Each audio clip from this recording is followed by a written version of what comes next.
Well, a lovely good morning. It is yet another Monday morning, and welcome to the Camnet Breakfast Show Monday edition, where we focus about nothing apart from community issues. And interesting enough, we have a fully packed program lined up for you, our dear viewers. And my co-host Miriam Kaimba will be joining me shortly. But to get started the program this morning, we have to start with the Health Corner with Dr. Nakubiana Mufaya. Keep it on Camnet TV.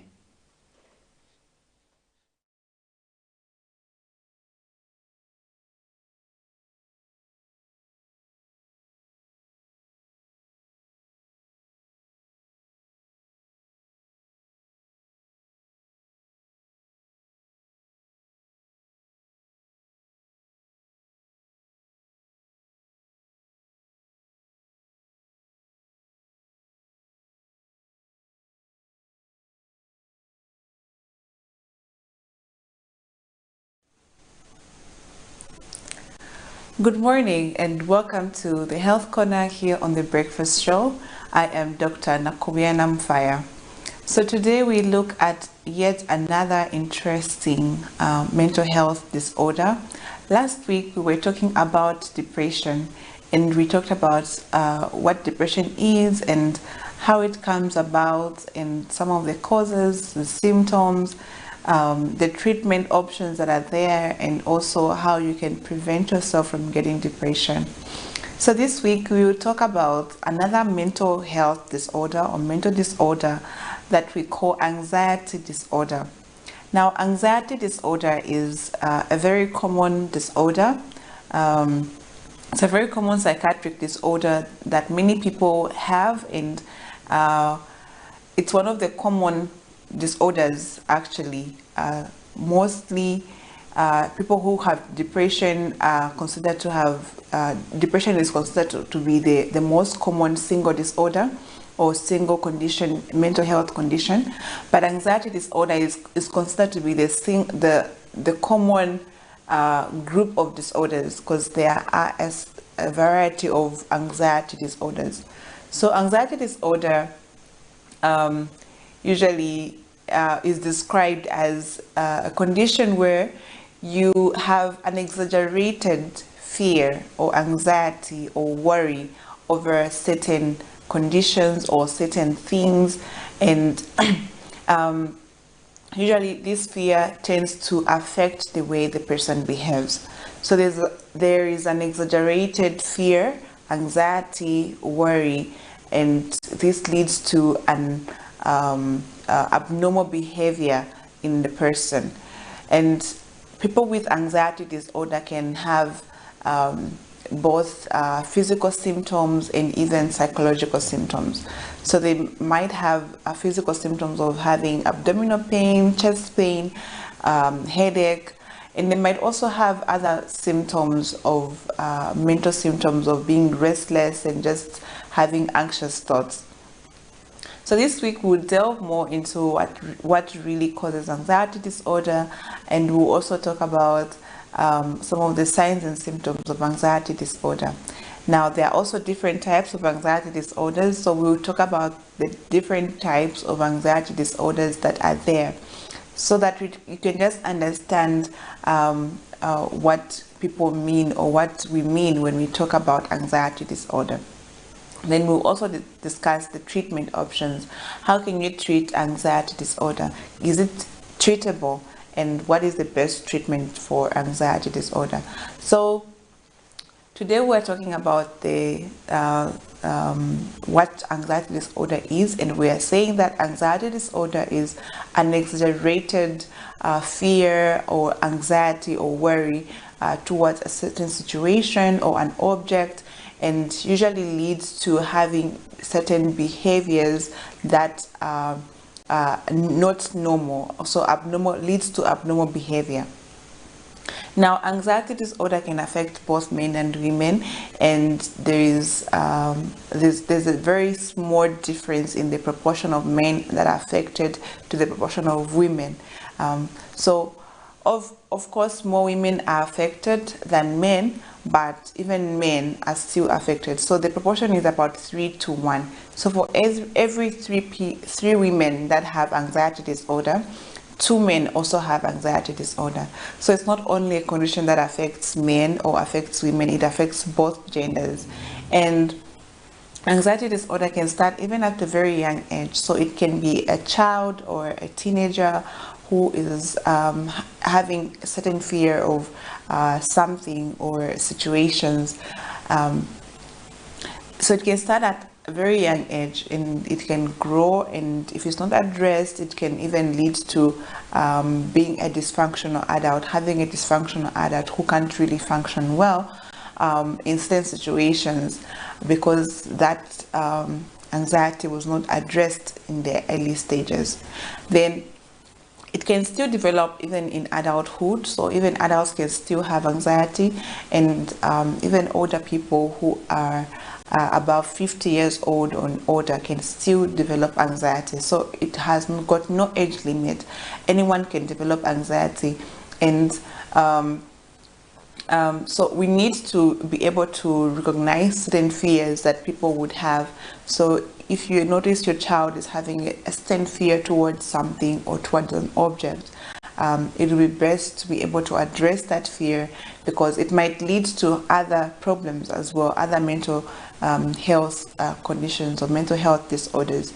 So it's important that these issues are addressed so that your child or does not become a dysfunctional adult. So today we were talking about anxiety disorder, just to introduce what anxiety disorder is. And we are saying that anxiety disorder is an exaggerated response or a fear that somebody would have towards a situation or an object that would lead them to have abnormal behaviors. So tomorrow we'll talk about the types of anxiety disorders. There are quite a number of disorders that are grouped in the anxiety disorder bracket. So tomorrow we'll look at that, and make sure you invite your friends to watch as well. And if you missed any other episodes here on The Breakfast Show, you can always watch my YouTube channel at Dr. Nakubena Mfaya, and you'd find all these interesting videos that are here on the Camnet TV. Invite your friends, and don't forget to watch again tomorrow. I'll see you tomorrow. Take care and stay healthy, stay blessed.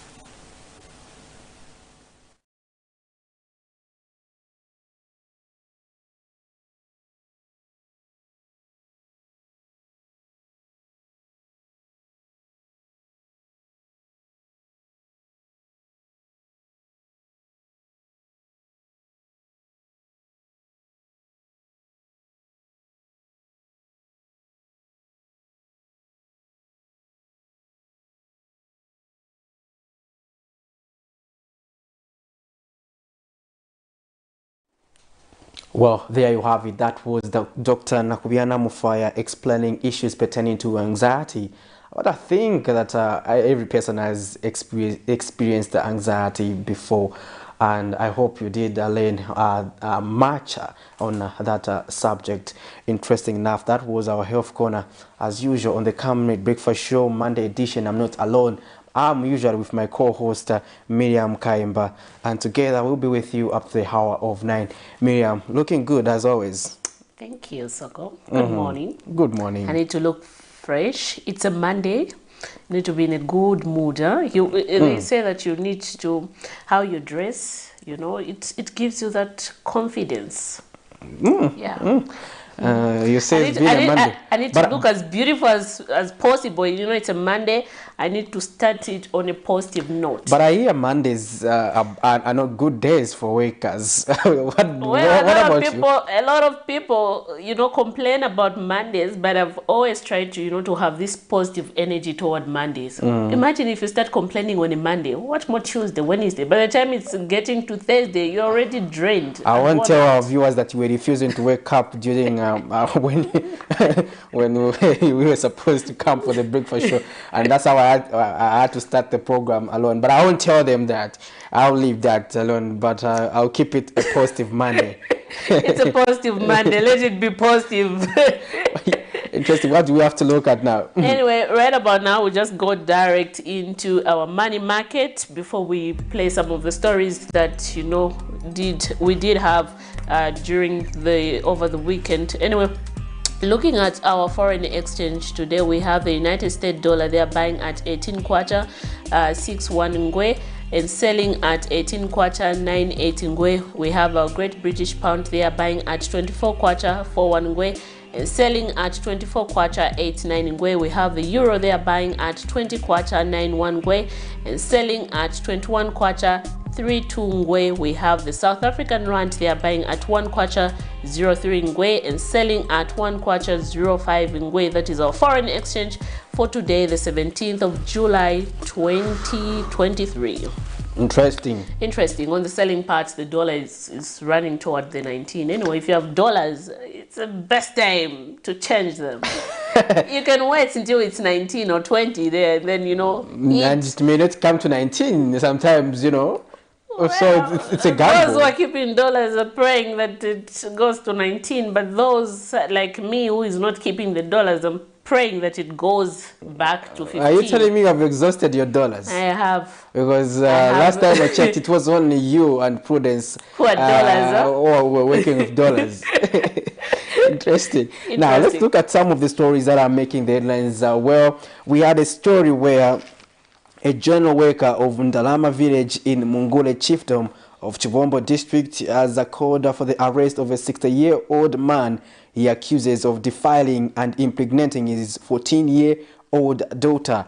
Father of 6 says the suspect, who is the village headman identified as Ndalama, allegedly defiled his daughter in August 2022, and no arrest has been made despite the matter being reported to the police. The victim's father claims in an interview that the family has suffered a double tragedy due to the failure by the police to enforce the arrest. Meanwhile, the 42-year-old man has accused his 36-year-old wife of working together with the headman to bury the matter. Now let's get to listen to this story. We'll be back on the other side. A home is usually regarded as a safe haven for children, but it was not so. For 14-year-old Faith Tembo, not her real name, has her alleged defiler followed her right into her father's house when no one was at home. It was during the day in August 2022 when the victim, while at home, was allegedly abused. According to the victim's father, he accuses the village headman, a Mr. Ndalama, who is believed to be in his 60s, with 3 wives, of being behind the alleged act. Not only was his 14-year-old daughter defiled but impregnated too, unfortunately lost the baby due to complications. In fact, ni chikuru nizofuna kuti nizive nangankani pamene ende anipanani pamene iperera nipati anangusira inasira bwanji kuti unkhali chezi until today oro kapena kusira isira bwanji nifuna ndiziwe kaikasiridwe kankhani kuti khani zasira bwanji because guys nankhalepo nawo sinachizipo nawo and futi kulibe any reaction amene chitika konse kuli mapepani nawanda pasoni nzoenda kwamene uja kunaweza ita direct kuti wakanitandizireko ndizibe nkhani kuti nanga nkhani isira bwanji.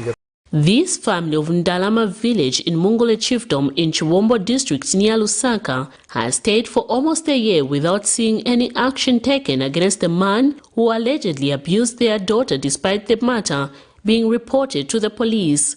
The 42-year-old general workers also accused his 36-year-old wife of working together with the alleged abuser in order to bury the case. He alleges that his wife took off with their daughter to Siavonga district without his knowledge.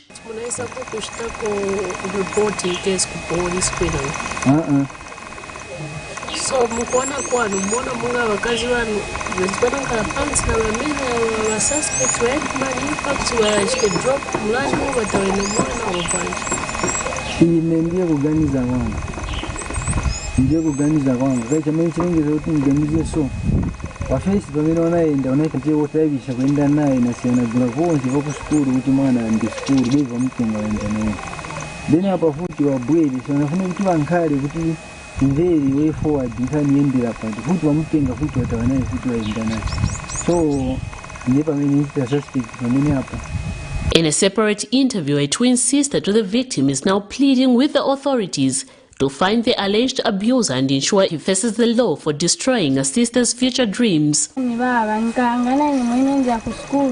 ebe kuja kweyalili kuja saenda kuskulu nishinaweva funika wabweze koziveve wana wao zilemba nao pamoja grade 7 nani mchimani wama ndimafuna mpundumuzanga nene nizilemba naye mu grade 7 mwanga mwenyembera ine na mwewalembera wana wao mwewangale wana wao naye sindiye mwetifuni ya itinkalile so chabe tinkalile mameti nagulizirana ndiye mwetifuna utitinkalile kozinaweve wakudya sinzi wakuja pano odwala apena alichabebu inosinzi wakuja kweyalili mamina ali naye nichimani wama ningi nikaganiza mafana naye vakalembe akankalebu ino akasize skulu. Meanwhile, Concerned Citizen for Justice and Human Rights has pledged to help the family get justice on the matter. We need to arrest this man with immediate effect because the arrest defiler is aged between 60 and above. So we cannot allow such a situation to continue happening in the nation, and we cannot allow as organization to sweep such cases under the carpet. We are very disappointed. Child development cases have been on the rise in recent years. Various stakeholders are now calling for lawmakers to ensure that the offense become a non-bailable or bondable charge. Miriam Kaimba, reporting for Camnet TV News. Well, there you have it. That's the story there pertaining to a defilement in Mungule Chiefdom in Chibombo District and Alama Village. And I hope you did get to listen to that story. It is a very touching story, given that a life of a child was affected there. The child can no longer go to school because of the activity that took place in 2022, where she was defiled. And unfortunately, this headman has been on the run for a long time, and he has been trying to avoid the law at all costs. And sad enough, in the same story, we hear that the wife, the mother to the victim, was also an accomplice in terms of hiding the case, in that they wanted to sweep the matter under the carpet, like Mr. Nkua there was emphasizing, sweep the matter under the carpet. Yeah, it's quite sad. We did speak to the father there, like you heard from his allegations are that his wife might have, sat down with the same accused person, the same defiler, to, maybe she might have been given something in order to bury this case and not take this matter further. Because imagine, after the matter was reported to the police, apparently the mother took off with the child without the knowledge of the father. So when the father went for work, the victim's mother got the child and, went to a relative in Siavonga to live there, and they have been staying there for quite some time. So she went without the knowledge of the father. So now that leaves the father, to question her movement and say, okay, maybe she was involved, because every time I tell her to bring the child here so that we can take this matter to the police, she's hesitating. So these are the concerns that were coming out from the father, and it's just calling on relevant authorities to help, ensure that the family at the end of the day get justice for this child. And sad enough, Patrick, when this child was defiled anyway, she later on got pregnant. But the sad part is that she lost the child. Yeah, she lost the baby due to complication, and she was told that her pregnancy sat in a tube or something. Anyway, I'm not a medical expert, but that is what they were taught at the hospital. So due to that, she underwent an operation, and according to medical expert, according to what the family was told, is that chances of her later on in future, having a child are less because of the complication that she underwent. So chances of her conceiving are slim. Now, this is why when we talk about issues pertaining to child marriages, that's what we emphasize on. Exactly. Because we're looking at this child, is it able to take care of a fellow child? Now, the problem again is that when a child is married off age, or they are defiled, or they are victims of teenage pregnancy, the complications surrounding that pregnancy are many. In that no wonder medical experts always discourage that, because the body has not fully matured to be able to handle a pregnancy. So now that tends to bring a lot of complications. Now, among the complications, we also see, for example, we have issues like fistula. It is a common condition, and those things need to be addressed. Now, if we do not proactively address this, it becomes a very, very serious problem. And you know, the sad part is that, you know, despite the law being very stiff on cases of defilement, anyway, when you go to the courts of law, when one is found guilty, basically they might be given maybe 25 years and above, others even 50 years. But we have seen that, you know, perpetrators have continued with this thing. We have seen an increase. We are not seeing a reduction in the cases of defilement. Now we have seen various stakeholders calling on law enforcers to say, lawmakers to say, this offense should be a non-bailable, bondable charge. I think that way it will be a significant milestone or progress, because if you have a look at it, it means that for example, if someone commits that crime, instantly they get inside, they won't be able to have an excuse of running away to start bribing their family, to start engaging other, because this is what we are seeing now. Because if you see now, they'll start saying, no, let's discuss this issue outside the court, you know, and being a headman, he may have an advantage over the subjects. So all those things, we need to make sure that we proactively address them. If we do not do that, then we are creating room for this vice to continue to manifest in our society. So that's why I think we need to make sure that we make it stiffer. You know, if it's not a bondable or bailable offense, it will go a long way in deterring would-be offenders. So what are you saying as our dear viewers about this story? You too can give us your views and perspectives on the matter, so that we can get to interacting rather, and get to share ideas on how we can conclusively address issues pertaining to child marriages, child defilement, teenage pregnancies, child abuse in general. So these issues are common. If you look at the police statistics that are released every quarter, they still indicate a very gloomy picture, and that's something we need to always pay attention to as a people. Exactly. Anyway, interesting. Moving forward, we did see also a story from the Media Network on Child Rights and Development Executive Director Mr. Henry Kawe, who has called on the government to apply similar standards so as to ensure that children in the rural areas enjoy the same benefits that come from government on equal basis. So his argument is that, you know, you will find that money has been released by the Ministry of Finance. Here in Lusaka, it's called urban, and in rural, maybe Shangombo, for example, you'll find that if they're going to construct a school in Shangombo district, that school will have a pit latrine instead of a flushable toilet. But here in school, it's a government school, it will have a flushable toilet. Equally, that equally applies to, you know, clinics. You'll find that here in the urban areas we have flushable toilets, but in Shangombo district you'll find pit latrines, and that is what the situation I found. I did visit one of the clinics in Shangombo district where we had seen pit latrines. So I was saying, you know, we need to apply similar standard. We're not saying that people in the rural areas are less important. I have an opinion there, but let's get to listen to that story. Anyway, those were his arguments. Anyway, let's get to play this story.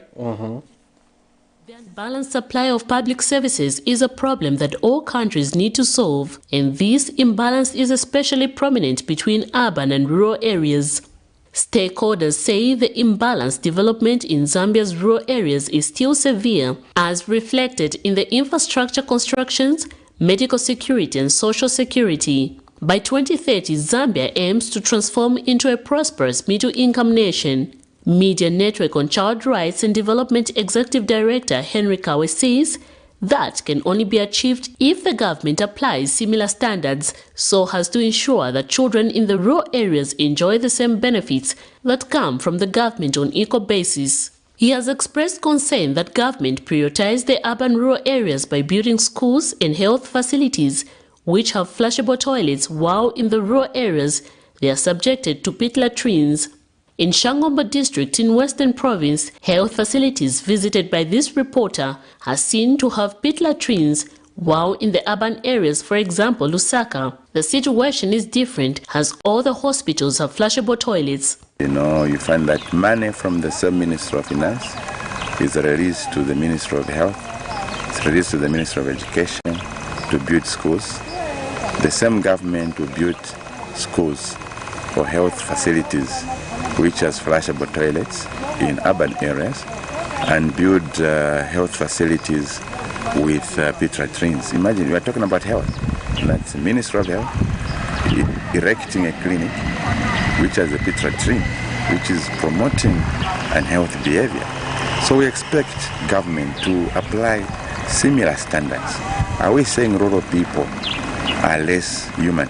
Are we saying rural people are not supposed to enjoy the benefits that come from government on an equal basis? School children in Shangombo district are now calling for equal distribution of resources, adding that there's no way they can be subjected to a pit latrine, while those in the urban areas have flushable toilets in schools.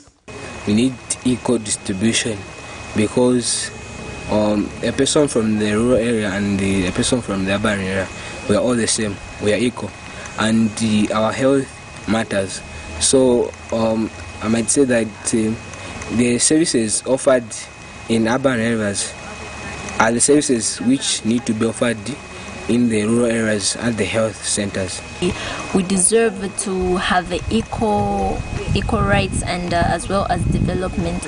Yeah, so I would tell them to at least develop the health facilities, especially with toilets, because you find that a lot of different people use those toilets, and for us to be using pit latrines, you find that even diseases will be spread widely, because some people are ignorant in terms of sanitation. United Health and Allied Workers Union of Zambia President Daniel Mwimbe also calls for equal distribution of resources and development. We need to make sure that distribution of supplies is as equal as here, including the infrastructural development that we need to put there. The clinics, if you go to some of the clinics, you feel sorry because they are still dilapidated. So we need just to invest much in there, and we are hopeful, like I've mentioned, we are hopeful that since government embarked on the decentralization process of ensuring that more resources are taken to the rural areas, which has come with this new government, and also the devolution of ensuring those functions that were being done by the central government are being decentralized, we are hopeful that the rural area at least will start receiving as much attention as the urban areas. Miriam Kaimba reporting for Camnet TV News. Quite interesting views there. Anyway, this is what Mr. Henry Kawe from the Media Network on Child Rights and Development, who is the Executive Director, calling on the government to apply similar standards so as to ensure that children in the rural areas enjoy the same benefit that comes from government on equal basis. Earlier on, before we went direct into playing that story, you had an opinion. Yes, I had a view. Interesting enough, I've been working for a long time under water and sanitation. I've done quite a number of stories, and I started off with a project that we call the Open Defecation Free Zambia. That was a project aimed at making sure that people do not go to use the bush to answer the call of nature. Now, it was discovered, Miriam Kaimba, way back, a long time ago, in fact, that people are comfortable going into the bush as opposed to going into the toilet. Now, do you know then there are their own myths around the toilets? People did not even like to use the toilet. Even the same pit latrine you are talking about, people didn't want to use the pit latrine. Now, then we saw UNICEF and other non-state actors are coming on board, including Zamcom there, working with the journalists, to see how we could transform the mindset of people to appreciate that good sanitation is key to health. So they were made to they had to undertake a lot of sensitization across chiefdoms, Miriam Kaimba, to make people know that actually going into the bush is a recipe for diarrhea-related diseases. So now this is something that was a problem in that people now convincing people to say stop going to the bush and start using the toilet. Let's construct a toilet. But when you were doing this project, what did you discover that people fear using the toilet and prefer using the bush? Interesting. So people had their own myths, traditional myths to say toilets are not good. People are superstitious. In these areas, these toilets, they can people can bewitch you. You understand? Are you understanding? Okay, you know what? You've just reminded me of something. When you were growing up in these basic schools, here in urban areas, we had heard stories of you find the school toilet.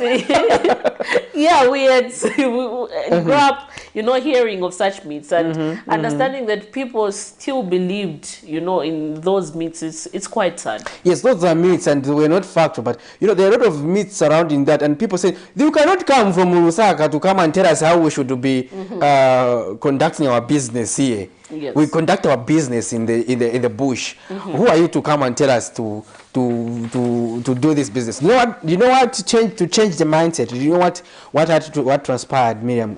What transpired is that we saw, for example, they would put poop in the public there. Then during a community meeting. Then they put a fresh fish there. So now, then they tell to illustrate the point. Now they sit down and let's just observe what will happen on this fish. You understand, eh? So now flies, we are moving from feces to the fish. Feces to the fish. Feces to the fish. Now by the time it was an hour, the fish was brown. That was a good demonstration. Now you understand, eh? Now, then people now told them, say, this is the fish you eat. Contaminated fish with feces. This is the fish we eat if you are going to be defecating in the bushes. Now people now got to understand the value of health. So this program has been ongoing, Miriam Kayemba. So, but I think when it comes to distribution of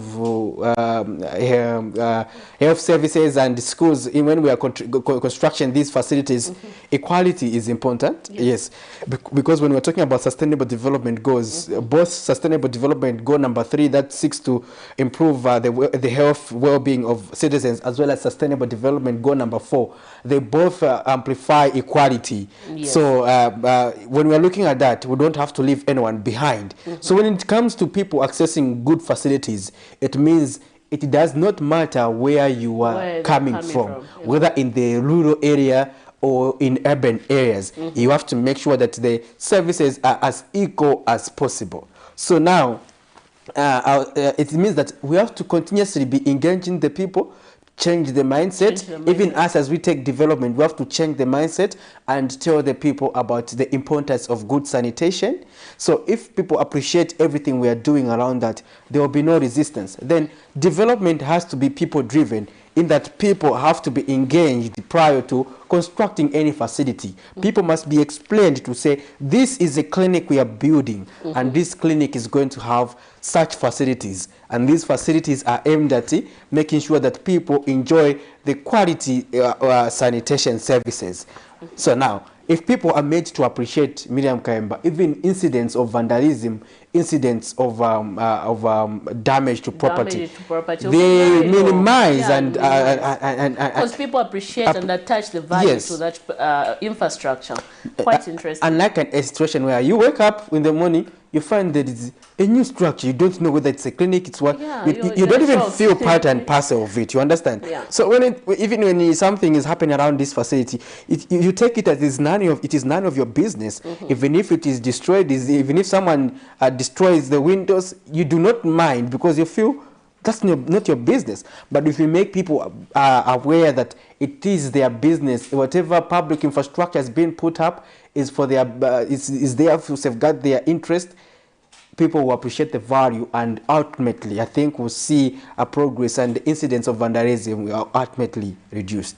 Quite interesting. Anyway, as a country, as Zambia, we're moving forward to our 2030 agenda of transforming into a middle-income, prosperous country and not leaving anyone behind.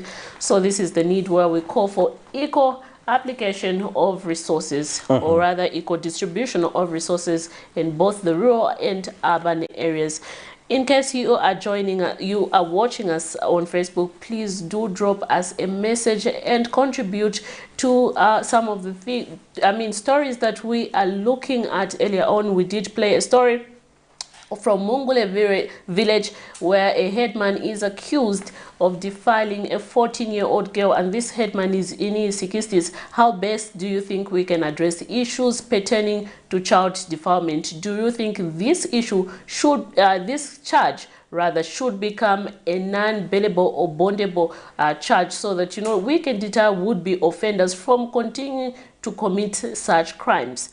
Interesting enough, Soko, we did see last week, we were talking about, you know, cadres harassing citizens in the communities, bus station, and markets, where the UPND had accused the Patriotic Front, the former ruling party, of, you know, unleashing their cadres. But we did see a reaction from the Patriotic Front, you know, saying that it is unfortunate that, you know, the UPND have a misleading statement by, you know, purporting that it is the PF who are unleashing these cadres, you know, to harass citizens in the community as well as a bus station. Anyway, let's get direct into playing the story, and we'll continue with our discussion when we come back. Discussions on the reemergence of lawlessness have taken center stage as Zambians cannot comprehend the thought of having political party cadres again taking over the running of public facilities such as markets and bus stations. Earlier this week, United Party for National Development UPND Lusaka Province Chairman Obvious Maditeta accused the opposition Patriotic Front of sponsoring its cadres to infiltrate the UPND and leading them to conducting illegal activities. When we received those complaints, we had gone on the ground to investigate in Chantichitikapa ground. We came to discover that it's the desperation of PF. PF have now gone back in the streets. Batenga mayuthi bao na kubauza kuti UPND is very peaceful. No one will harass you. Endani mwende ma stations, endani ma roads, start mounting ma road blocks, illegal road blocks, so that bantu baone kuti UPND now is misbehaving. We asked PF Acting Media Director Edwin Lifekelo, who in his response wondered how a political party that is in opposition can have the audacity to indulge in acts of impunity under the watch of a government that prides itself as an administration accredited to the rule of law. He adds that the UPND must take responsibility over alleged poor leadership. Our job is not to bring mayhem in society. Our job is not to unleash youths on the street, because that will be on our part a very irresponsible act for us to imagine that we can unleash youth who tomorrow will be arrested. They'll be alone there with their parents in the cells and suffering, and me as a leader, I will have that audacity to really take youth to the street to go and mount roadblocks just because I want to cause problems to this government. No. I think that what they need to do, if they have failed to run government, let them call for fresh elections. If they have failed to run government, let them resign from their position and allow competent people to run those positions. And that has been our cry. And our position is you cannot procrastinate and accuse us that we are sending our youths there when you are the one who is in government. And Mr. Lifekelo is saddened over the resignation of Auditor General Dick Sichembe. Extremely professional, worked extremely hard to ensure that even when he operated under PF, a number of audit reports to the corruption that could have happened when we were in government were reported and they are in the public domain. And we fear that those investigations that Dick Sichembe had started beyond 2021, they might just be thrown under the bus, and Zambians will not be able to know the truth. So it's a very serious, sad day for Zambia. Dark cloud that is hovering over his resignation. Yes, he has his own right to resign, but ultimately we know the same way the DPP was hounded out of office, the same way the Auditor General has been hounded out of office. It's a trend, it's a pattern by the UPND because they want to bring their own people who would run, who will be directed, who will be given instructions to do this and that, because basically that's what we are seeing. We can only assume that that's why he has been forced to resign. Patrick Soko, Camnet News in Lusaka. Quite interesting views there. We have seen the Patriotic Front, defending themselves, saying, this is a misleading statement from the UPND, accusing them of unleashing cadres to, harass citizens in communities and bus stations as well as marketplaces. Quite interesting. Yeah, so Mr. Lifokero was actually reacting to Mr. Obvious Mwaliteta's remarks, who is the UPND Lusaka Province chairman. And talking about that subject, it is quite an interesting issue. If you see the views of Mr. Lifokero, he speaks to the contrary as Mr. Mwaliteta portrayed it. He says it is unfortunate that the ruling party would think like that, given that the PF has no authority and cannot manage to undertake any activities that may demean the government, especially publicly, given that they are in opposition. Where are they getting the strength and the opposition? He was questioning where to say the PF as the state resources, the UPND rather, have the state resources or the state machinery, and how they are in control. How come the PF can be able to have the audacity to be able to conduct acts of lawlessness? So there you have it. You can make your own judgment or your own views pertaining to that story, where the PF and the UPND are accusing each other of perpetrating acts of political, let's say, unleashing cadres to be conducting acts of lawlessness in markets and bus stations. This is a chapter which we thought was closed in the Zambian governance sector, Miriam Kaimba. But unfortunately, we are seeing it re-emerge. Yeah, quite sad. And the funny part, we did see, there was a time in 2021, 2020, every time if you want to jump on a public bus, you have a card that is saying, so you find a driver or a conductor will have to leave something for that guy. And I'm seeing this trend, slowly coming back. Yeah, you're right. I've noticed that at Chawama bus station. I've noticed that. Something. Yes, so it is common now in these bus stations. But it starts just like that. So now these people now start feeling entitled. They no longer ask from you. They will compel you to leave money. So they will tell you to say, in fact, if you just whatever persons you carry, leave a five kwacha. It doesn't matter how many people you have carried from this station. In 2020, I really felt bad and I was touched. Now I jumped on a bus. I was with Mom. We were going to church, and just near Chawama there, this conductor said, I was not going to give you money because these people came by themselves. It's not like you brought these people. No, Nivantuanga, leave the man. And he got a chain. And he hit the conductor. I was like, and no one could do anything. Because he was going to call the other cadres, and I really felt bad. I said, what, this needs to stop. And I'm glad that, the president has been strong on such issues and say we do not need any cadres. There's no need for cadreism. But do you think the people charged with this responsibility of ending lawlessness are helping the president? You know what? Looking at the trend which is slowly, coming up, I don't think they're doing that. I don't think they're helping. No, they're not helping the president because for me, the president has been categorical to say every citizen should be able to conduct business in, let's say, markets, in bus stations, but not get the responsibility of levying motorists as well as levying marketeers. The issue of levies is a subject for local authorities, the council. Now, for me, I think the major weakness which these people have, the drivers, is the same thing they call chilimba. You understand? And it's like they're compelled to do that. The same chilimba, it's like, when you start the same chilimba, the chairman there, I don't think they're being fair to others because they're the ones who take advantage of this situation at the end of the day. Sometimes they'll get money, they'll say, line. For example, the chilimba arrangement, medium the way it works that today it's you signing the line. tomorrow it is the other person. So now what they do is that they make sure that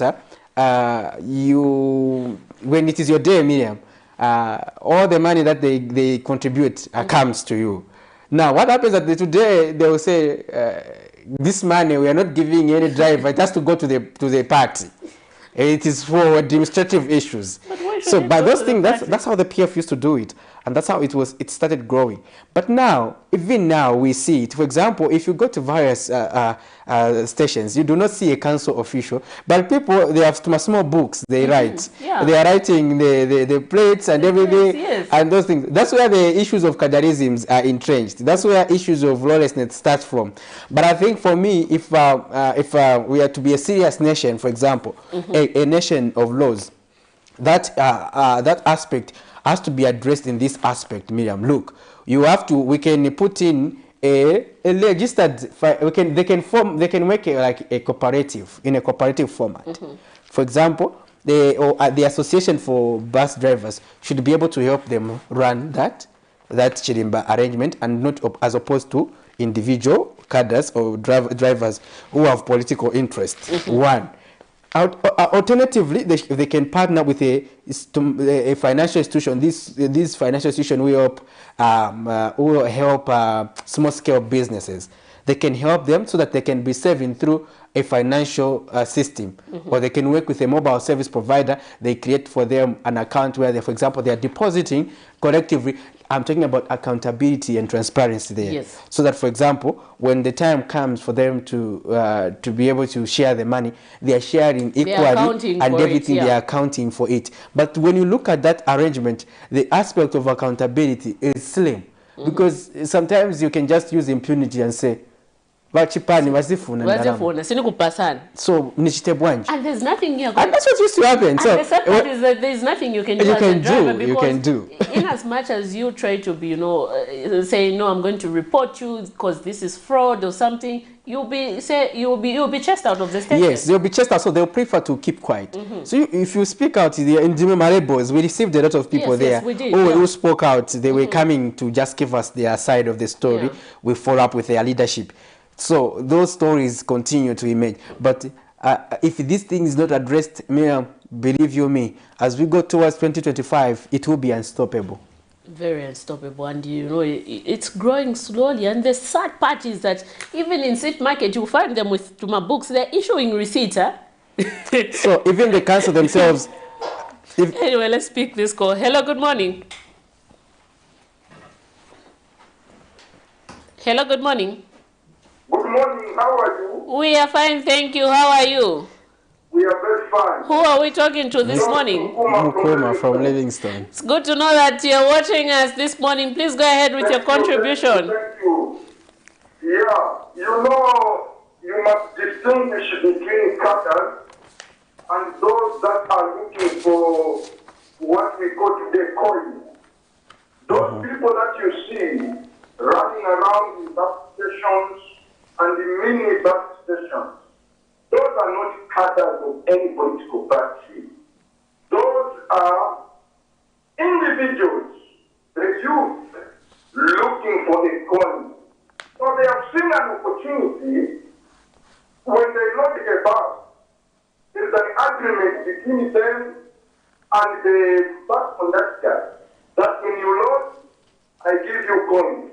Or maybe when you load so many people, I'm going to give you 5 kwacha. Now, something that is bad in that trend, it is unruly behavior, which is the same youth that still load the buses exhibits. When you go to Botswana, the main station in Gaborone, it is the same thing. It is like that. When you go to Johannesburg, whether at MTN station or the intercity station in Chobe, in Victoria, in Bosman, it's the same thing is happening. When you go to Namibia, Katimamuli over there, Windhoek, what is there? It's the same thing that is happening. So those are not cadres of any political party. What the the law enforcement must do is to clean up those who are unruly and charge them. Not to say these are patriotic funds, no, these are socialist parties, these are UPND. There's no such thing as that now. Even previously, the people that were perpetrating a decision. Secondly, I ask you now on your programs, begin to bring issues like is Zambia able to stand by itself economically? We need to discuss issues like that. Whether we are able to stand economically or we must continue looking at the west or the east. These are the matters now. Some of these matters, my brother, are trivial, and now, anyway, God bless you. Thank you, so much. Mr. Mkuma. Yeah, so interesting. It brings out good views, but an observation is that for you to conduct those things, you have to. There are hidden contracts that Mr. Mukuma is not privy to. Privy to, yeah. Because, for example, you can't just go with your. We have been on the ground. We have been on the ground. We know these things. Yeah. So you cannot just wake up and say, no, I'm from political party. Hey, I want to be among those kupundiri amabases. At he say he is who they is. No. It does not work like that. You can't come with your mungulu and start doing that. I love the word mungulu. As we have, the beauty about this is that as we have gone there to talk to the leaders there, we have spoken to the UPND leadership there. They do take us there to the stations to interact with these drivers. And the drivers also give us stories in confidence about the system, about the syndicates that happen in the background. So the syndicates that, for example, the passport for you to conduct that lawlessness, you have to also use the umbrella of the party. Because, for example, at a station where there is no single card, I want to talk about, for example, in station there's organization, right? There's a bit of sanity in stations like Lima Tower. There's a bit of sanity, but if you go to compounds, for example, there's no single council official. So what happens is that they give themselves that job for the council and start levying. Those are the roadblocks, Mr. Mwaite, that I was talking about, where you say, if you are not leaving 10 kwacha after loading this bus, you are not moving. Are you getting the sense? You have no option but to remove the 10 kwacha. Yes, and then those people won't say, they won't say, no, we are just individuals. They will claim to belong to a political party, and they will put on Ligaria. In this case, they are using the UPND Ligaria. And sometimes, you understand? The funny part, they will even have like a certain office. Yes, just by the corner there, and it is branded. It is branded and everything. So all those things, that's what we are talking about. Not that those are individuals. Individuals in that context, no, that does not occur. But the thing is that even previously, it started just like that. Just like that. But then they felt, no, we can claim more from these drivers. And that's where the problem came. You know, if we do, the danger is if we do not start addressing this issue now, it will become a cancer to our society. Yes. So we cannot say, let us ignore this because these are not important matters. No, they are important because we need to address them. If we do not address them, this is what we saw now, cadres having the powers to do anything they There's want. an opportunity for us to address this issue. For me, I'm expecting, for example, why can't the council see the need and employ those people? So they should be collecting money on behalf of the council, and the council should be paying them a salary. Yes. Because that's where you bring sanity. Because you are able, wherever there's a bus station or bus stop where people feel they can be able to get money or load, they should be able to work with the council. Let the council take over, and the council should be paying this person the money. For example, even those people who are cowboys in bus stations asking people to board buses, they should be able to, the council should chip in and see the need to create employment. For me, all this emanates from the fact that we have less employment. We have a high rate of unemployment in this country. So that's why we see people improvising through illegalities. And even in the compounds anyway, you know, if council did, you know, get this suggestion and employ these people, do you know that they'll be making a lot of revenue at the end of the day? They will be. Yeah, because a lot of drivers are leaving a lot of money. So they'll be leaving money to the council, and the council should be able to pay one of that officer who's who's getting money on behalf of the council. That way they discern it. If that officer is misbehaving, it's easy for authorities to deal with that officer because it's employed by the council. But if the council and the authorities are not there, the people are subjected to everything, including violence. You understand? Where the road we use, Euro shop and everything. Those people, they would create these.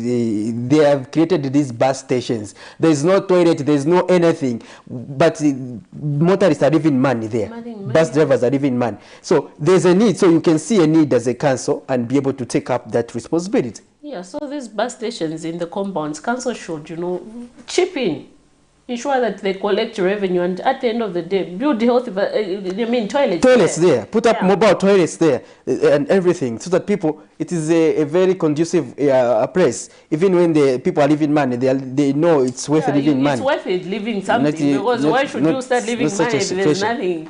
Yeah. And for in compounds, people get on the buses at their own will. But why should someone feel they need to be paid money? And that's what is happening in these communities.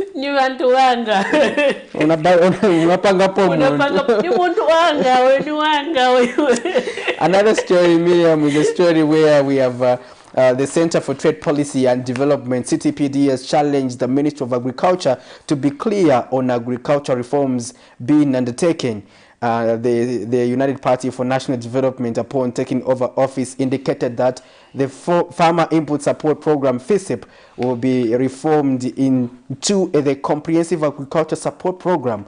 But CTPD Executive Director Isaac Mwepopo regrets that there has been little or no efforts to undertake reforms on the FISIP and the Food Reserve Agency, as earlier assured. Let's look at this story. We'll be back. President Hakainde Hichilema's United Party for National Development, upon taking over the wheels of power, among the key pronouncements was to undertake reforms and implement a new comprehensive agriculture support program commencing in the 2022-2023 farming season, claiming that the Farmers Input Support Program has presented challenges. The program to be implemented is said to be cost-effective, better targeted, and equitable across beneficiaries. But surprisingly, this has remained on paper, and last week, Agriculture Minister Ruben Piri told Parliament that during the 2023-2024 farming season, the government will continue with the Farmers Input Support Program, FISIP. The government will continue to implement the Farmer Input Support Program, FISIP, in the 2022-2024 farming season. The total number of beneficiary farmers targeted, Madam Speaker, is 1,024,434 small-scale farmers countrywide. But Center for Trade Policy and Development Executive Director Isaac Mwepopo has wondered why the government has not been able to implement the much talked about reforms. He regrets that he has urged the government to inform the nation at what stage the reforms are and be consultative on the process. The confusing part about these reforms is that we've already started getting reports indicating that the delivery of farming inputs has started, and we are left to wonder whether this delivery is under the Comprehensive Agriculture Program or it's the same old system. It is our appeal from the Center for Trade Policy and Development that the Ministry of Agriculture should put its house in order, because the agriculture sector remains a very strategic sector towards contributing to the growth and development of our country, as well as the creation of the much needed jobs. But looking at the way things have been handled, it remains quite disappointing, and there would be need for them to step up, open up, be more consultative, and clearly explain to the country what they're working towards. Patrick Soko, Camnet News in Lusaka. There you have it. That is Center for Trade Policy and Development Executive Director Isaac Mwepopo expressing concern over reforms pertaining to the Comprehensive Agriculture Program that was supposed to replace the Farmers Input Support Program, FISIP. And that's a story where we are also looking at this morning. It is emanating from the fact that upon taking over office, Republican President Hakainde Hichilema did assure the nation that they were going to undertake these reforms, but to the surprise of various stakeholders, the reforms have not taken shape, and this is raising a lot of concerns and anxiety, considering that the government has not been consultative on the process, if at all they are changing the program pertaining to the Farmers Input Support Program vis-a-vis the issue of the Comprehensive Agriculture Support Program, CASIP. Now, this borders on accountability and the need to ensure that things that you put in the national budget are adhered to. And we saw the Minister of Agriculture there, Mr. Ruben Mutoropiri, indicating that they have been unable to attend to this issue because it is clear that they are proceeding with a FISIP, even the 2023-2024 farming season. So it gets to tell you that last year, they failed to implement this, and this year they have failed to implement this. But also, all the same, they need to inform the nation at what stage are we, and what will be the Comprehensive Agriculture Support Program be made of? What is it going to accommodate? Because at the end of the day, we are seeing a FISIP which they said presented a lot of challenges still being implemented. We understand that the Farmers Input Support Program will be implemented in 2 phases, being the direct supply system of input, as well as the electronic supply of inputs. Now, the direct supply of input has presented a lot of challenges and irregularities, and in the past we saw that a lot of irregularities were being recorded, and we are going to see that how government intends to address this. And good enough, they will implement the electronic voucher system, which is also good because it also supports the value chain, as well as the agro dealers who are also part of the value chain. However, there was concern also pertaining to the availability of inputs that the farmers are supposed to be getting.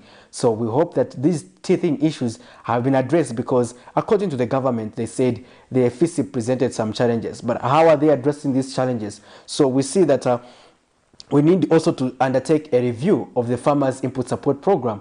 Previously, we used to undertake reviews of this program to understand their performances. So again, we also have to look at the Auditor General's report, which will be released, and to see if at all it will accommodate the issues pertaining to the supply of inputs, especially during the 2022-2023 farming season, because that season also presented quite a number of challenges.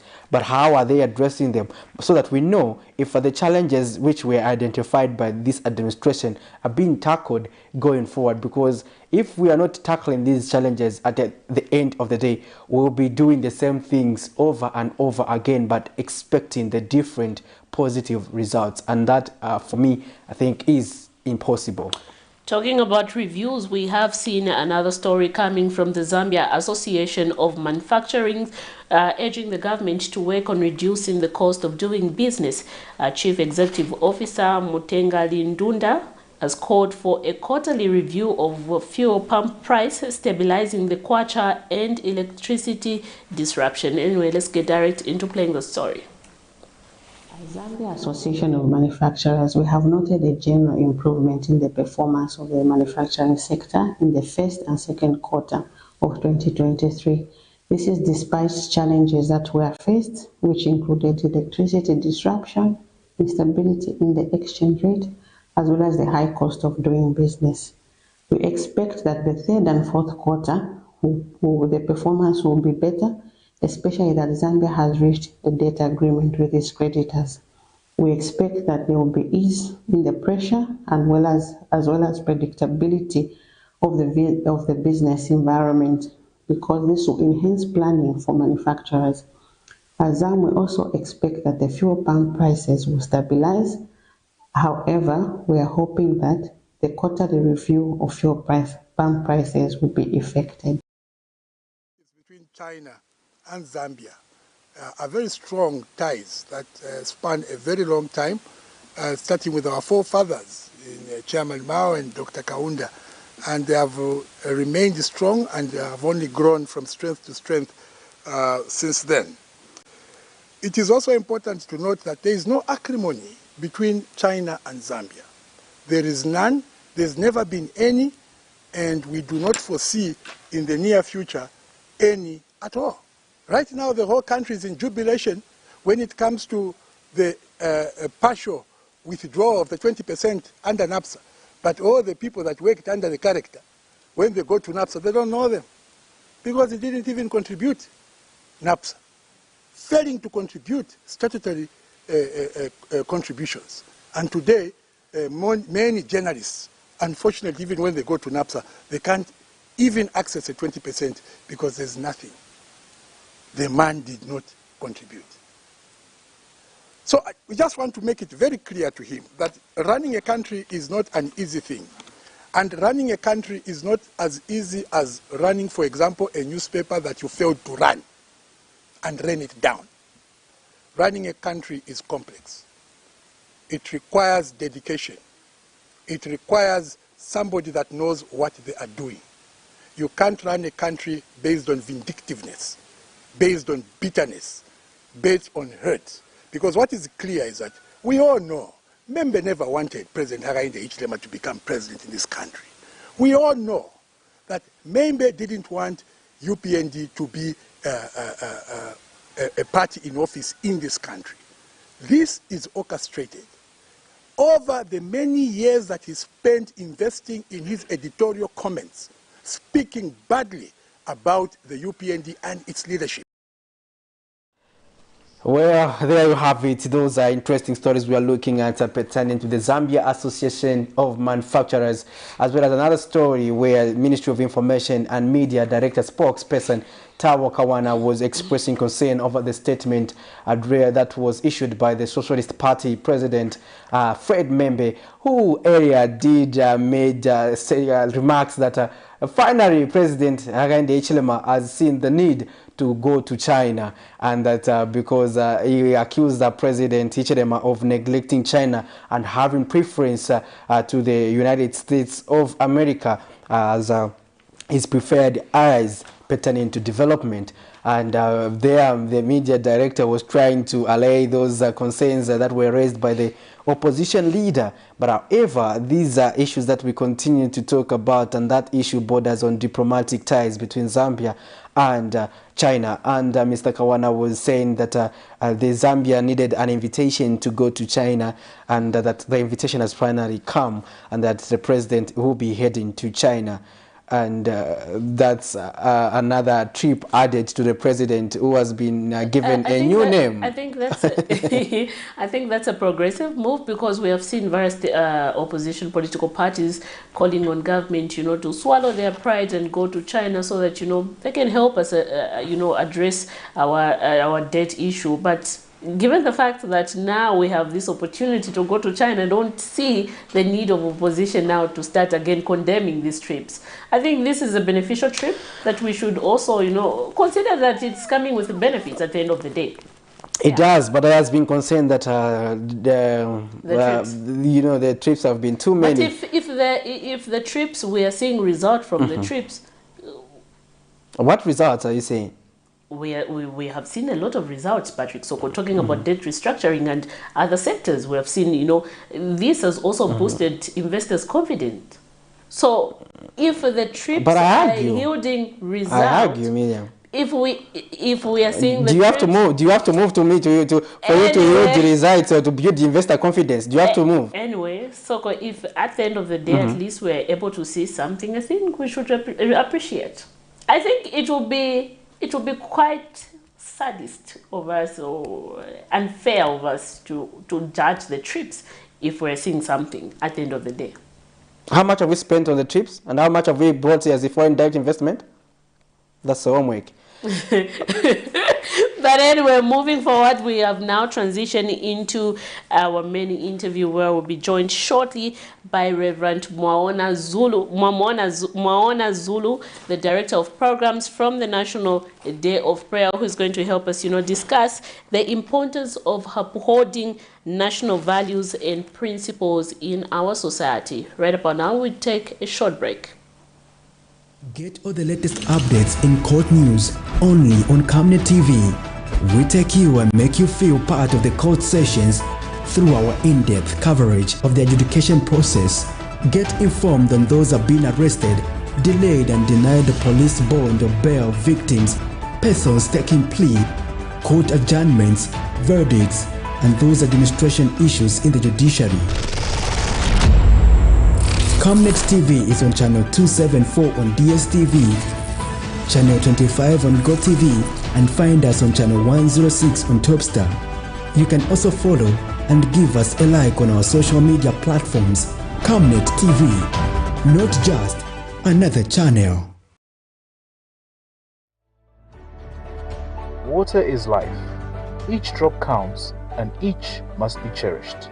Our tried and tested product meets all international standards. With our smart drip technology, we aim to deliver precision irrigation designed to reduce blockage and wastage, ensuring a high yield. Renglow, your smart irrigation partner. Every Monday to Thursday afternoon, join us for the Lunchtime Cafe. We get to bring to you emerging stories making the headlines, media news, and we remind you of what political leaders and governance actors said back in the days. In Forgotten Stories, we emphasize to you the importance of eating healthy foods and leading healthy lifestyles on the Nutrition Corner. Get the latest updates in sports and critical interviews. Because we value your contribution to national matters, we accord you an opportunity to share your perspectives during the viewers' reactions. The Camnet TV Lunchtime Cafe is an all-inclusive buffet. Camnet TV, not just another channel.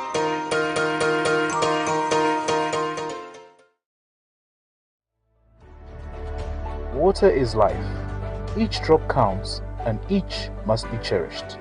Our tried and tested product meets all international standards. With our smart drip technology, we aim to deliver precision irrigation designed to reduce blockage and wastage, ensuring a high yield. Renglow, your smart irrigation partner.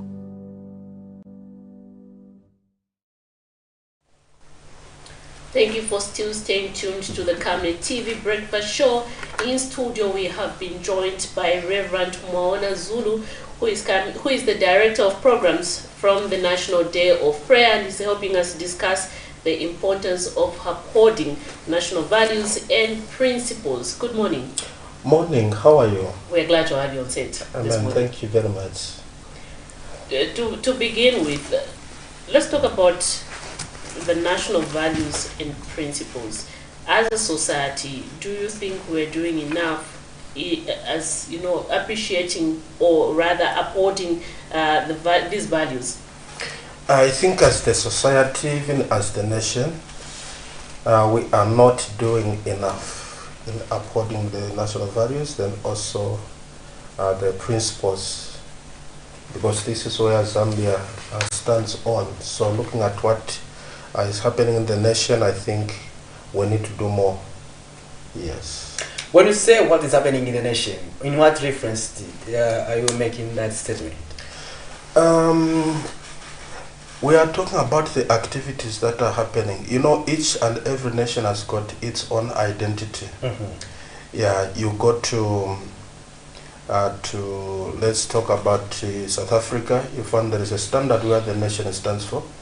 You go to Botswana, it has got on its identity. Then you come back to Zambia now, which is a Christian nation. We have our own standard. In fact, our identity, where we are known as Zambia Christian nation. And then this is when now you are able to say things are not okay, looking at the activities, especially in a moral decay. That's what we are talking about. Yes. When we talk about moral decay, what have you identified as the main catalysts? What we have seen is that there are a lot of activities which are not good, which has affected the nation. Number one, let's talk about the suicide, which has increased so far. People committing suicide. Then also look at the issue of defilement, where children are being defiled. Not only children, but we are talking about last time I saw a 2-year-old child being defiled. Where is the morality of Zambia? then we are talking about the divorces that are taking place, immorality in the nation, drunkardness in the nation. There are a lot of things that are taking place. This is what we are looking at. In all this, where do you stand as the church? Do you think you are doing enough as the church collectively? As a church, I want to tell you and to affirm that we are not doing enough. This is why now, as the National Day of Prayer, which represents all the church mother bodies, we have come up now with an idea to educate people so that maybe we can advance in educating people on the morals of this nation and also principles of this nation. As we go toward the 18th of October, which is the day of national prayers, like you have earlier stated that you have come up with a plan of educating people. Among them are the pastors, yes, because you have seen a lot of misbehaving among the pastors. Let's talk about that. Yes, you know, in national values and principles, we are also talking about, we are also teaching about the mindset, then also personal leadership, because leadership starts from me. How do I lead myself? If I'm able to lead myself, then I'm able to lead other people. If I'm leading myself in a wrong manner, it means also I'm leading the nation in a wrong manner. This is why now the National Day of Prayer has instituted the training of pastors. We started with Lusaka, we're at government complex, where we trained about almost 100 pastors. These are trainers of trainers, where we train people so that they are able to train others, and those also are able to train others. So by so doing, it means the whole nation will be catered. Last week we were in Livingstone, training pastors and leaders in the national values and also principles, mindset, and personal leadership, where they have become trainers of trainers. So we want to move to all the provinces of Zambia, so that at provincial level now, we are able to touch the district level, then also at ward level, then find that the whole nation is covered. So we are not leaving anyone behind. What we have done is not only to teach our pastors, next we are moving into other departments of the nation. Yes. Now, interesting enough, do we need to change the declaration as Zambia being a Christian nation, or what would be your say on that? Because, for example, how can we have a Christian nation, for example, that is rated amongst the countries that consume the most of in terms of alcohol? Especially amongst females, yes, we have seen, yes. You know, we at one point hit the record of, you know, our females being the highest in terms of alcohol consumption. Yeah, it's a shameful thing actually, and it's not a good thing. I remember at one point when Zambia was playing with Zimbabwe, then we went to Zimbabwe where there's people from Zimbabwe complained that the alcohol in Zimbabwe has finished, meaning that Zambians have consumed all the alcohol. It's not a good thing, but we cannot run away from who we are. We are a Christian nation. If you go to Israel, it doesn't mean that the activities which are not good are not happening. Let's talk about the Bible, where we are coming from. The reason why God has brought in the 10 Commandments, he saw what was happening in Israel. The reason why God had brought in the punishment, it's because God saw what was happening there. Even in the world at large, when God has instituted and brought in now the commandments and the guidelines to guide people or Christians, he knows that sin is there. So this is why, if his sin was not there, then Jesus could not have come to die for us. Mm-hmm. So Jesus came to die on us or for us because of sin. He didn't come to die for the righteous. He came to die for the sinners. So we cannot say, let's shun away from being a Christian nation, we change into secular nation. It means now the devil has won, because we are at war. Good and evil are fighting. Christ and the devil are fighting over one person. So over one person now, this person is run, number one, God wants to control the person. The devil also wants to take over of a person. So now what we are looking at, where we are talking about women consuming alcohol, I mean being drunkards, and a lot of things are happening. Recently we heard somewhere where the mother went to drink, and then by the time she came back, she found that the house was burnt and the baby was there. The baby died, which is very, very painful. We have instances where the father is out, the mother is out. By the time they're coming, the children are dead because of fire. Such instances, which is not good. And therefore now we are trying to win this mindset back to God, to say, no, this is wrong, this is what is right. Some, they act because of where we are coming from. There are a lot of things that makes us misbehave in life. Some is because of the society where we live, how we have been brought up, and also the people that have surrounded us. This is where now the mindset comes, a change of mindset comes in. We are trying by all means to change the mind of a person that can be able to think as a normal human being.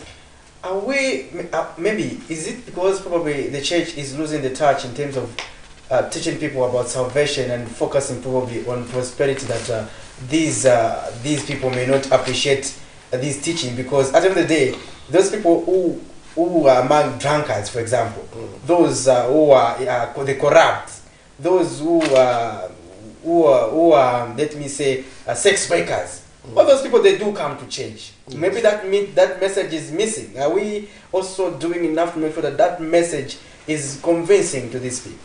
Yeah, this is why the National Day of Prayer Executive, in collaboration with the National Guidance and Religious Affairs, has come in now in partnership to see to it. This is why our number one target is the pastor, the one who preaches the gospel, because he is the one who is able to change the mindset of a person through preaching the true gospel. Now, what we have seen is that there is much in our men and women of God. Some have swayed away. Just for example, I am a prostitute and I need change. I need to come to the Lord. I come to church, it's my first day to come to church, and then I don't find the message of salvation. What I find there is the message of prosperity, which is not bad, it's good for those who are matured. But for me, who has just come in church, I find the message talking about other things which concerns a human being, not that concerns the soul. Then find that I go back home, then I'll continue coming to church and continue also doing my own things, which I've been doing in prostitution, meaning that there is no genuine change. Therefore, at the end of the day, we say, no, I think I cannot continue with the church. Let me continue with my business. Sometimes even bringing tithe from the same business. I want to tell you that one day I went to, somebody came for prayers. He said, okay, pray for my business. And then I prayed. I prayed. But at the end of prayer, I asked him to say, Madam, what business do you do? Then he says, no, I run a tavern. Look at the prayer that I wasted. I was praying for the business to prosper, the business of who?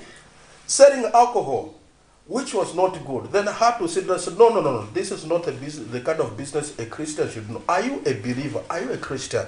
Digging out found that a person has been in church but not born again. So this is why now we are training pastors to preach the true gospel, then also to uphold the national values and the principles. This is our job now. As we are coming towards, as we're going towards the 18th of October, which is the day of national prayers, we have seen the construction of the House of National Prayers, still under construction till now. What's the way forward? I want to tell you that the government has been going around to get the information, what the country is thinking about the National House of Prayer, then also what is the voice of the church. And they have come up to conclusion to say, indeed, this house is very, very important. And I want to tell you that the government has assured the church that the National House of Prayer will be completed That's the good part of it. Before the 18th of October or after? No. It's a long-term project. Yes, it's a long-term project, but the assurance is that very soon activities will start taking place. Yeah, that's the assurance from the government. The issue is Zambia is a Christian nation, and now we have a national house of prayer which will be completed. Because I want to tell you that when it comes to the National Day of Prayer, and also the Day of Declaration of Zambia Christian Nation, of which I am part of it, the executive, I want to tell you that it costs a lot of money to hire the venues. So when that house is completed, it will make our work easy when it comes to hosting the event. Yeah, so you find that other things will be cut away. This is what is happening. So we appreciate the government for that. Talking about the Day of National Prayer, we had seen previously that a lot of opposition political parties, yes, we know that these are part of the church, these are Zambian citizens who are part of this Christian nation, and they are supposed to be part of this important day. But we saw them, shunning away from, such event. As at now, have you tried, to engage various politicians to ensure that you tell them, in as much as we are going to be calling for dialogue, they also should participate in, in such events? Okay, on that one, I don't know the previous executive, how they were doing it, but we thank God because even if a few shunned away, but we saw other opposition coming to attend to this day. Then I want to tell you that even last event that we had for the National Day of Prayer, we saw opposition parties joining in, of which our work now, we have now done our homework on the background on how to engage all the political leaders, all the political parties to attend this very important day, because it's not for a politician. These days set for Zambia, and God is the one who has set these days in order for us to have communion with Him. So we have done our homework, of which I want to tell you that come 18th of October, you will see all political leaders, political parties coming in to join. Recently we had the fundraising breakfast, which is running this, the training itself that we are talking about, because these trainings that we are talking about, the National Day of Prayer is not funded by the government, it's not funded by anybody. It is funding itself. So we had a very good fundraising breakfast where we saw even opposition leaders, opposition parties, political parties coming in to attend. Just imagine when you see the government of the day and also political party leaders, they are there interacting. It was so wonderful for us. This is our job. Interesting. Well, now, could it be that there has been also hypocrisy on the part of politicians, especially Peter? Because, when we're talking about that period in October, we are talking about reconciliation, Yes. Reconciliation, prayer, and everything. We're talking about starting afresh. But we still see these people, especially, we cannot talk about, say, for example, ordinary citizens. Ordinary citizens, probably they would be reconciling indirectly. But we're also looking at national level, because this National Day of Prayer is not a small event. It's a national event, and government and those key stakeholders also play an important part. Now, if we do not see them, for example, reconciling with genuineness, does that inspire confidence, especially among Zambians, to say, are these people hypocrites or what? Because you see them today attending the National Day of Prayer, the following day they are insulting each other.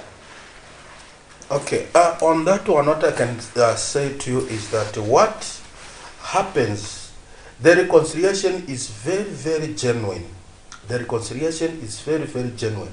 This is why we are talking about the mindset change, then also the national values and principles. Because in the principles, there are guidelines which guide a person, what he should do and what, in fact, the do's and the don'ts. So I'll be able to understand myself to say, I cannot speak to this even if I am hurt. I cannot do this even if I am hurt. But there is a way in which I can handle matters. So we are teaching people now on how to handle matters. Very soon, we are jumping in now to teach even to the politicians themselves. So what happens is that after the National Day of Prayer, the reconciliation is taking place. The next you see people insulting each other, doing bad to each other. It's because of the happenings and also misunderstanding. What it is that we have prayed, even as a family, Mr. and Mrs. You are from your family altar praying. After prayers, you go for work. The other one go for work. Maybe something you come. Somebody has done something wrong. Then it determines on how you handle that thing. That needs now the change of the mind and also the heart. Because the way you react matters. The way you react, another person also, remember that you are dealing with a person who is able to respond. Another person will respond in a very wrong manner. Then at the end of the day, you end up fighting. This is what is happening. So that change, that prayer that takes place is very, very genuine. But if after prayer I do something wrong, then another person will respond. And by responding, that one also respond in another manner. Then the fighting begins. Then you will look at, are these not people who are praying on the 18th of October? Yes, they are the ones, but they're happening. So now we want to target and see to it the happening itself, to say a person should not do this. As a Christian, as a believer, as a nation, there are certain ways in which we handle matters. Well, dear viewers, you are watching the Camnet Breakfast Show, and in studio we have Reverend Mwaona Zulu, the Director of Programs at the National Day for the National Day of Prayer, and we are discussing the importance of upholding national values and principles. In case you want to join the conversation, you can do so. Remember that we always stream our breakfast show on our Facebook page as well as YouTube. You can leave us a message, and we will get to read out and get to understand your perspective or your opinion. Remember to always invite others to follow our page, and also share the page. Click the notification button so that you are notified every time Camnet TV goes live. Now, going on with our discussion, first of all, I want to understand how are the preparations this far pertaining to the hosting of the Day of Prayer, which is slated for October 18. Amen. So what we are doing right now as the National Day of Prayer in each and every province that we are going, because we are on a mandate to go to each and every province, promoting and also training people on national values and also principles. And now, apart from that, we are constituting the National Day of Prayer Executive in each and every province that caters now to other districts. So, as National Day of Prayer, we are having prayers every Friday from 9 hours to 12:30 hours. Every Friday, then also have one overnight, of which now we are constituting it in each and every province. Where we went from Southern Province, as we are speaking now, they have started their meetings. This is now to help us organize on the grassroots level, where people are able to say, oh, we have the National Day of Prayer. Remember that this day was politicized. So we are trying to remove politics out of it so that each and everyone is able to know that this is the day set by the Lord himself. So that each and every person is able to get ready for the National Day of Prayer. So what we have done is that, we got a good feedback from where we went, where they said, okay, what we are going to do is to cater at zonal level, from the townships, the compounds, then from there we come at the district, then also at the province. So meaning that wherever we go, people are set for the National Day of Prayer. So the preparations have already started. As we come toward the conclusion of our program this morning, what are some of the important messages that you would like to send to our viewers there and the nation across on the importance of upholding the national values and principles? Number one, I want to highlight that Zambia has been known for national values and also principles.